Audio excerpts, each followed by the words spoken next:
Salut tout le monde! Une autre vidéo analysant les enjeux de l'actualité politique. Donc, deuxième vidéo d'une série de 4 sur le salaire minimum à 15 $. La dernière fois, on avait parlé de la démographie ciblée et aujourd'hui, on va déboulonner le mythe du chômage.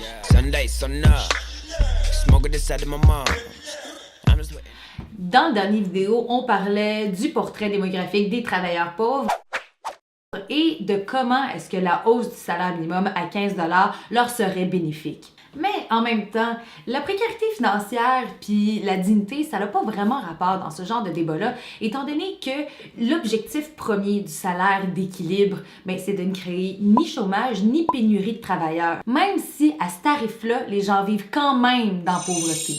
C'est logique, tu sais. Et c'est justement dans ce genre de logique-là qu'une controverse naît. Et comme tout bon débat public, on en parle sur Twitter pendant une semaine tout au plus, assaisonné du grain de sel de Guy Lepage, pour finalement voir que les experts s'entendent même pas sur ce sujet. Ce serait vraiment une bombe atomique sur le marché de l'emploi. Catastrophiste dans votre esprit, le scénario de M. Fortin? Oui, plutôt. C'est nettement exagéré, là. Pierre Fortin, le nuancé de tantôt, est un économiste qui se dit de gauche et qui est paradoxalement co-signataire du Manifeste pour un Québec lucide, nous explique que si on veut pas trop affecter le marché du travail, il faut que le salaire minimum se situe entre 42 et 49 % du salaire moyen et que la hausse du salaire minimum à 15 $ impliquerait 100 000 emplois à risque. Loin de moi l'intention de contredire le professeur Fortin, parce qu'il le fait déjà très bien lui-même. Il annonce en 2010 que si le ratio salaire minimum sur salaire moyen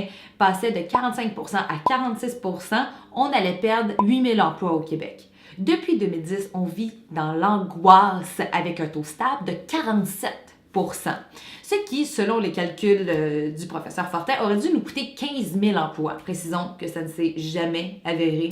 Aussi, on peut aller voir du côté de la Colombie-Britannique qui, eux, en 2010, ont augmenté leur salaire minimum de 28 % one shot. À l'époque, on pensait qu'on allait perdre 50 000 emplois, quand en vérité, on n'en a perdu que 4 000.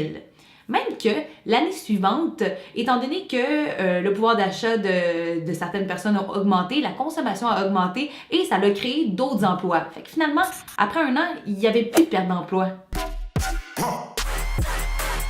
Mais là, on se cachera rien. Oui, on va en perdre des emplois. En fait, selon les risques, dans les pires scénarios, on en perdrait entre 6 000 et 20 000 des emplois. Puis, pour éviter ce genre de situation, le gouvernement pourrait facilement mettre en place des politiques supportant les personnes qui ont été affectées justement par cette hausse-là. Fait que le 100 000 de tantôt estimé par M. Fortin, il est aussi crédible que le livre de Josée Blanchette. Et c'est ce qui conclut cette merveilleuse vidéo sur le mythe des pertes d'emploi associées au salaire minimum à 15 $. Donc, pour récapituler, des pertes d'emploi, oui, mais pas une chier quand même. Puis ça va sûrement se rééquilibrer après quelques années à cause d'une plus grande consommation des ménages. Dans la prochaine vidéo, on jase du mythe des fermetures des PME causées par la hausse du salaire minimum. Abonnez-vous à ma chaîne YouTube si vous voulez rien manquer. Salut! Smoking this out of my mom.